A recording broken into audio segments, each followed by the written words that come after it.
Hi everyone! Una sa lahat, i-share ko sa inyo itong panalangin ni St. Paul na nasa Hebrews 13 verse 20 to 21.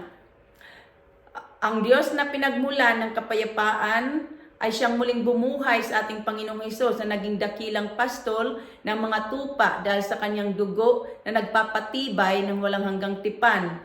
Nawa ipagkaloob sa atin ng Diyos ang lahat ng kailangan natin upang maisagawa ang kanyang kalooban at sa pamamagitan ni Jesus Christ ay gawin sa atin ng Diyos ang nakalulugod sa Kanya. Papurihan nawa si Kristo magpakailanman. Amen? Okay, sa Galatians 3 verse 13 nasusulat na tinubos tayo ni Kristo sa sumpa ng kautusan nang siya'y magdusa na parang isinumpa. Sapagkat nasasaad sa kasulatan na sinumpa ang bawat ibitin sa punong kahoy. Ang ibig sabihin ng sumpa ay punishment or parusa. Tinubos tayo ni Kristo sa sumpa ng kautusan.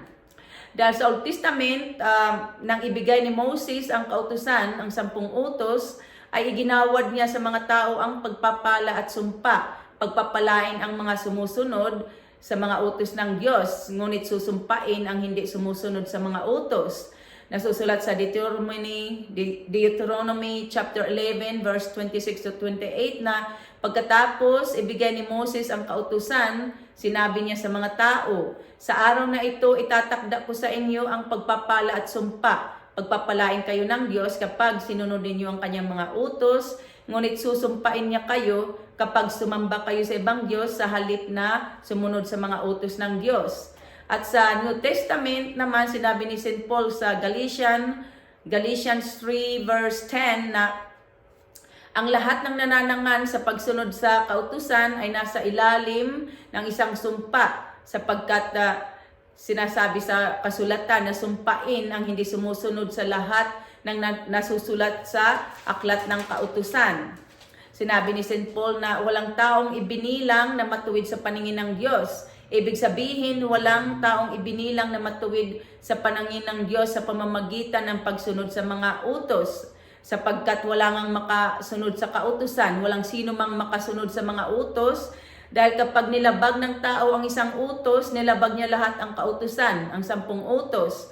Kailangan sundin ang lahat ng kautusan, ang 10 utos upang ang tao ay ibilang na matuwid sa paningin ng Diyos. Ngunit wala ngang makasunod dahil sinasabi sa kasulatan na ang lahat ay nagkasala at walang sino mang karapat-dapat sa paningin ng Diyos. Ito ay nasusulat sa Romans 3 verse 23. So, kahabag-habag ang kalagayan natin dahil ang tao ay mahina, kaya hindi siya makasunod sa mga utos ng Diyos. Ngunit dahil sa masaganang habag at pag-ibig ng Diyos sa atin, ay gumawa siya ng paraan. Sinugo niya ang kanyang anak upang palayain tayo sa kautusan.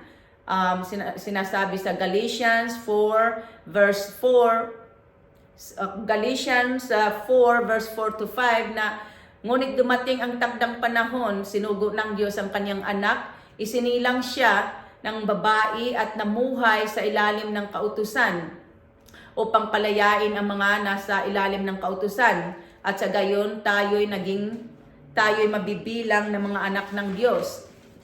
So, tinubos tayo ni Kristo o pinalayan niya tayo sa sumpa ng kautusan nang siya'y ibitin sa punong kahoy na parang isinumpa. At ang ibig sabihin ng ibinitin sa punong kahoy ay pinako sa cross. Dahil noon sa Old Testament, sa panahon nila, ang mga kriminal ay binibitin sa punong kahoy or ipinapako sa cross bilang kaparusahan sa kanila. Kaya nga dahil sa ating kasalanan, ipinako ang Panginoong Hesukristo sa cross na parang isang kriminal. Inako niya ang ating kaparusahan. Si Jesus Christ ang ating substitute. Tayo dapat ang ipapako sa cross, ngunit ang Panginoong Hesukristo ang pumalit sa atin doon.